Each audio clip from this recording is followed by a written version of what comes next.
সিদ্দিপাশা জমিদার বাড়ি একটি প্রাচীন ও ঐতিহাসিক নিদর্শন। 1750 খ্রিস্টাব্দে সুবলভদ্র নড়াইলের কচুবাড়ি এলাকা থেকে সিদ্দিপাশা এসে বসতি স্থাপন করেন। পরবর্তীতে তার বংশধর কাশীনাথ ভদ্র ও প্রাণহারী ভদ্র এলাকায় প্রভাবশালী জমিদার হিসাবে প্রতিষ্ঠিত হয়। 1910 সালের দিকে প্রায় 20 বিঘা জমির উপরে এই জমিদার বাড়ি নির্মাণ করেন জমিদার প্রাণহারী ভদ্র। বাড়িটির স্থাপত্য ব্রিটিশ উপনিবেশিক প্রভাব দেখা যায়। উঁচু খিলান, প্রশস্ত বারান্দা, অলঙ্কিত স্তম্ভ এবং বড় আঙিনা জমিদারি স্থাপত্যের বৈশিষ্ট্য বহন করে।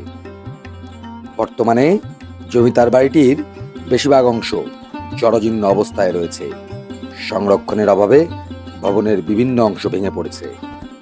তবুও ইতিহাস প্রেমীদের কাছে যশোরের অভয়নগর উপজেলার সিদ্দিপাশা ইউনিয়নের সোনাতলা গ্রামের জমিদার বাড়িটি একটি ঐতিহাসিক স্থাপনা হিসেবে ব্যাপক পরিচিতি।